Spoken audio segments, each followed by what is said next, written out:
Okay, I have this one flash drive here. I have video that I wanted to share, but I can't. So I'm going to let you listen to it in an MP3 format. It's just one video on a flash drive that normally holds about 40 to 50 videos and a couple hundred files.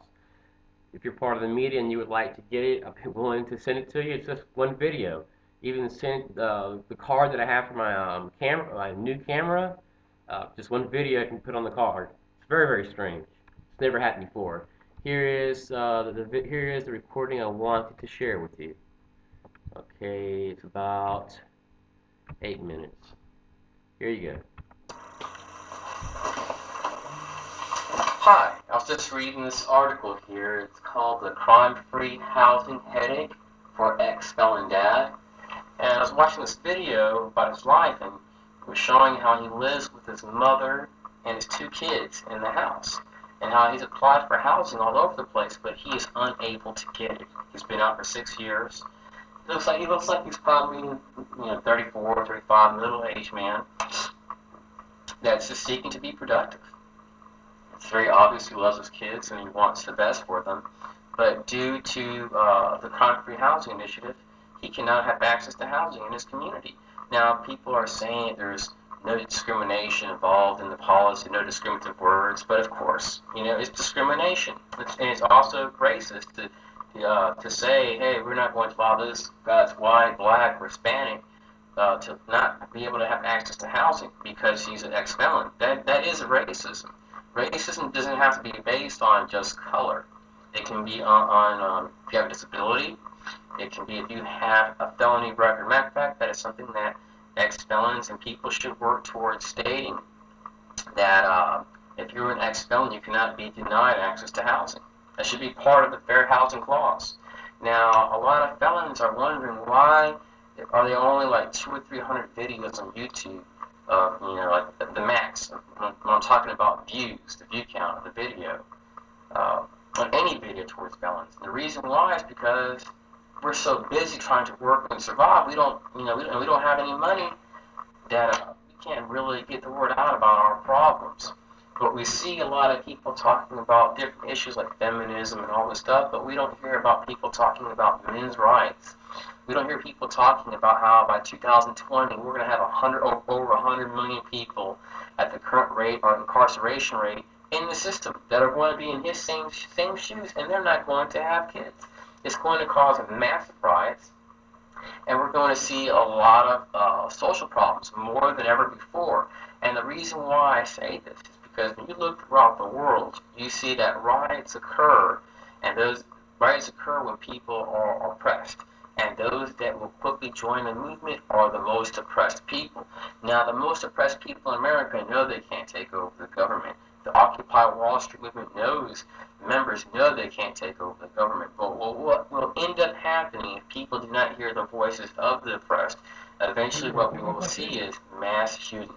We will see bombings. We will see places like prisons, people being released. We will see different tactics done to create chaos, a lot of arson, a lot of petty stuff, but things to make people more aware that there's other people suffering. And it's disgusting to think that we claim to support democracy, but we have men that come out and get degrees or get a good skill, and they should be able to make good money, but we find later that they can't get a job, that even truck drivers that are trying to get jobs overseas, and like places where people are shooting guns and bombing and all this stuff, they can't even get jobs over there. They can't even get jobs delivering sewage to a dump. Isn't that disgusting?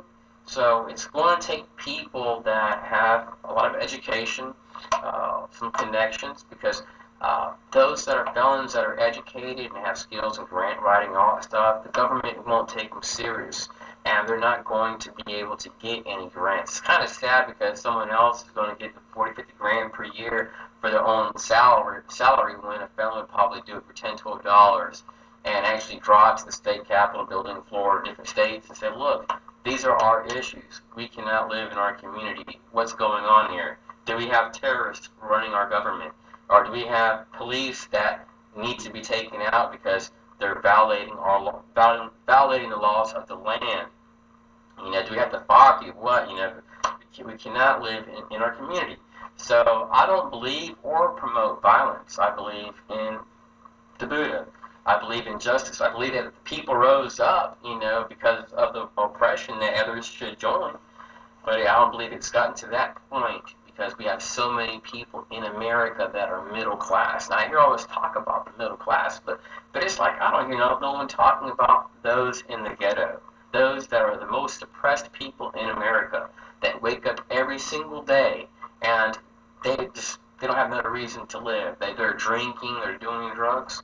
I think it's time. I think it's time for us to have a poverty task force to say that these people right here in these ghettos are going to have a day where they can get out of them or something. Maybe they should have a day where they just demolish houses in the ghetto and start putting people in all these nice houses that HUD owns. HUD will not even rent to ex-felons that are making enough money and have established good credit for decades.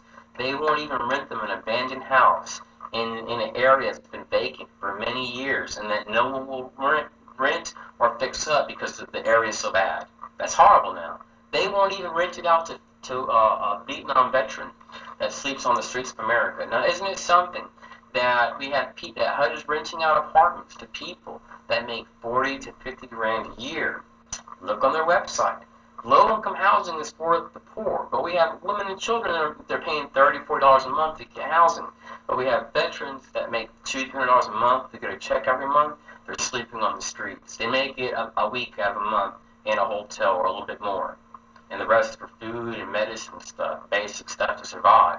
So isn't that something that these men can make 5 times over the amount of those living in certain complexes? But we're going to also fill up buildings with people that are making 40 to 50 grand. If you're making 40 to 50 grand, you can easily afford to live here in the Panama City Beach area at the Bay Point Country Club. If you're making about a little over 30,000, you're in there, and you might even be able to get 2 or 3 vacations a year, to the Bahamas, some places close by.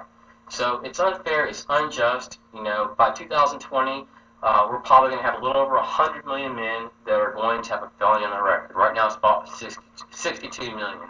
So these men are going to have to live with their moms and dads, just like this man right here. It's going to have to stop, make petitions, support justice to say no more. Because I personally don't want to see people go crazy and start shooting and all that stuff. But I'm going to tell you one thing, man. Bothers me daily is to know that these people in these small little counties, they're prospering off those that are oppressed. They're prospering off pretty much African American people. They're making a lot of money off those that are poor. And the majority of these people are the most harmless and nonviolent people I have ever met in my life. The only reason why a lot of them lash out in anger is because they're living with their mothers when they're 19, 20, 21, 22, 23, 24, 25. I'm going to skip that. I'm going to go to 40, 41. Skip that too.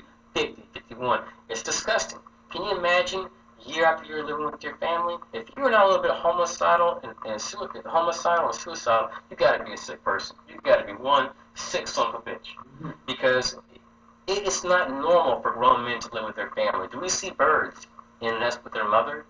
That's when you know that we are going contrary to the laws of nature. When men can no longer live in their ghettos, which the government will not release the statistics, that's when we know that the problem is extremely serious. And when men can no longer live in their ghettos, you can always expect a response from the community. Whatever we do, whatever a person reaps, they must sow. So don't call yourself a Christian, and don't preach Christianity in churches.